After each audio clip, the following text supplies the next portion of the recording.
রাশিচক্রে বৃহস্পতির দ্বিতীয় রাশিতে অর্থাৎ বৃহস্পতির সেকেন্ড হাউসে যদি কোনো গ্রহ অবস্থান করে অথবা বৃহস্পতি রাশিচক্রে যত ডিগ্রিতে রয়েছে তার পরের ডিগ্রিতে যে গ্রহটি অবস্থান করছে তার উপর নির্ভর করে একজন ব্যক্তির মৃত্যুর পরে তার স্থান কোথায় প্রাপ্তি হবে।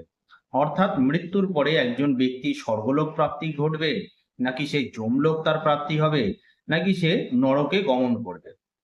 এবার বৃহস্পতির দ্বিতীয় অর্থাৎ বৃহস্পতির সেকেন্ড হাউসে যদি রবির অবস্থান করে অথবা বৃহস্পতি যে ডিগ্রিতে আছে তার পরের ডিগ্রিতেই যদি রবির অবস্থান হয় তাহলে সেরূপ ব্যক্তির মৃত্যুর পরে তার কৈলাস গমন হয়ে থাকে।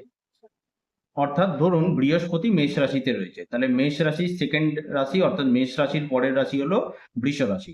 তাহলে বৃষ রাশিতে যদি রবি অবস্থান করে অথবা মেষ রাশিতে ধরুন আর বৃহস্পতি 15 ডিগ্রিতে অবস্থান করছে আর রবি রয়েছে 18 ডিগ্রিতে, তাহলে বৃহস্পতির থেকে রবির ডিগ্রি কিন্তু বেশি, তাই বৃহস্পতি রবিকে ফলো করছে। সেরূপ ক্ষেত্রে কিন্তু সেই ব্যক্তির মৃত্যুর পরে তার কৈলাস গমন হয়ে থাকবে। বৃহস্পতির দ্বিতীয় রাশিতে যদি চন্দ্রের অবস্থান হয় তাহলেও কিন্তু সেরূপ ব্যক্তির মৃত্যুর পরে তার কৈলাস গমন হয়ে থাকবে। বৃহস্পতির দ্বিতীয়তে যদি মঙ্গলের অবস্থান হয় তাহলে কিন্তু মৃত্যুর পরে তার ঠিক পরবর্তী সময়ে তার পুনরায় জন্মলাভ ঘটে থাকবে।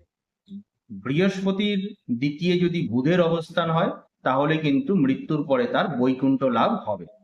বৃহস্পতির দ্বিতীয় রাশিতে যদি শুক্র অবস্থান করে বা বৃহস্পতির ঠিক পরের ডিগ্রিতেই যদি শুক্রের অবস্থান হয় তাহলে সেরূপ ব্যক্তি কিন্তু মৃত্যুর পরে তার স্বর্গলোক প্রাপ্তি ঘটে থাকে।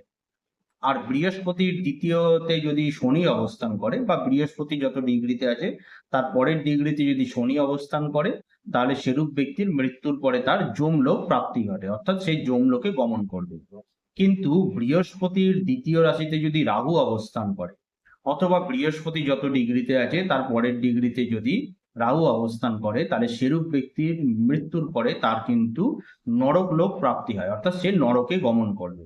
আর কেতুকে যেহেতু মোক্ষর কারক গ্রহ বলা হয় অর্থাৎ মুক্তি লাভের কারক গ্রহ বলা হয়, তাই বৃহস্পতির সেকেন্ড হাউসে যদি কেতু অবস্থান করে অর্থাৎ অথবা বৃহস্পতির ডিগ্রিগতভাবে তারপরে যদি কেতু অবস্থান করে তাহলে সেরূপ ব্যক্তির মৃত্যুর পরে তার কিন্তু মোক্ষ লাভ প্রাপ্তি হয়ে থাকে।